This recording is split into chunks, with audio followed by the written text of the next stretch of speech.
5 برس پہلے جب میں 21 برس کی نوجوان لڑکی تھی تو انہی دنوں میں میٹرک کا امتحان پاس کر کے فارغ ہو گئی۔ اوپر سے گرمیوں کی چھٹیاں ہو گئیں تو میں نے امی سے کہا میں اپنی خالہ نورین کے پاس کچھ دنوں کے لیے جانا چاہتی ہوں۔ میری ایک ہی خالہ ہیں جو کہ بہاولپور کے گاؤں میں رہتی ہیں۔ ان کی شادی چند سال پہلے اس وقت ہوئی تھی جب میں پیدا ہوئی تھی۔ اب تو خالہ کا 16 سال کا ایک بیٹا بھی تھا۔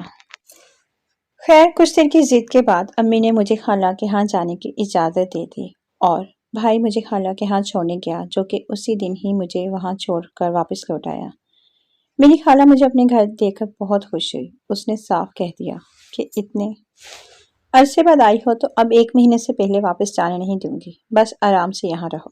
مجھے پہلی نظر میں خالہ کا بیٹا بہت پسند آیا جو کہ بہت خوبصورت تھا لیکن عمر میں مجھ سے بہت چھوٹا تھا۔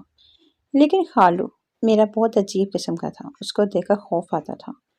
کسی وقت تو میں اس کو دیکھ کر ڈر سی جاتی تھی، نہ جانے خالہ جو کہ اتنی حسین تھی پتہ نہیں اس کے دام میں کیسے پھنس گئی تھی اور اس سے شادی کر بیٹھی۔ میری امی نے مجھے بتا رکھا تھا کہ آپ کے خالو نے گاؤں میں کچھ ایسے کام کر رکھے ہیں کہ انہیں خاندان کی خواتین منہ بھی نہیں لگاتی ان کے کرتوتوں کی وجہ سے۔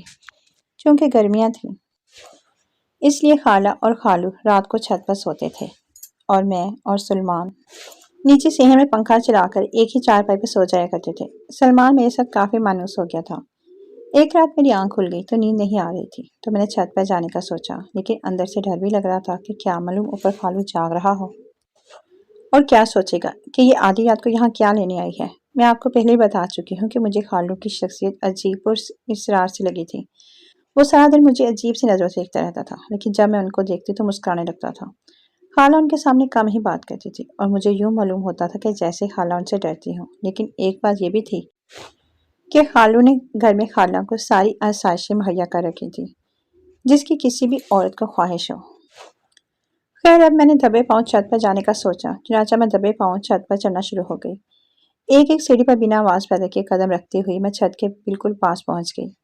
میں جیسے چھت کے قریب پہنچی میرے کانوں میں کچھ عجیب سی آوازیں پڑ رہی تھیں، جیسے کوئی تکلیف سے کرا رہا ہو، جیسے کوئی حیوان گرا رہا ہو یا جیسے کوئی چیز کسی کو زور سے فرش پر رگڑ رہا ہو۔ میں پریشان ہو گئی، کیا ہو چھت پر ایسا کیا ہو سکتا ہے؟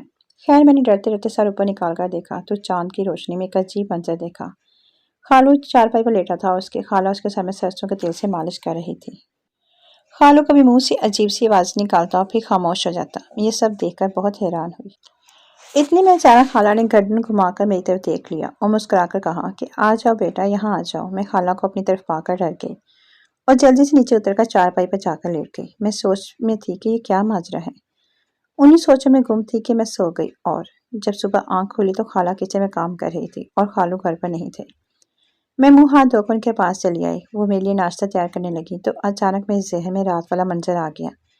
میں جھٹ سے ان سے سوال کر ڈالا کہ اس سے پہلے کہ میں کچھ بولتی خالہ مجھے بتانے لگی کہ ان کے سر میں عجیب سا درد اٹھتا ہے تو اسی وجہ سے میں ان کے سر میں تیل ڈال کر مساج کر دیتی ہوں۔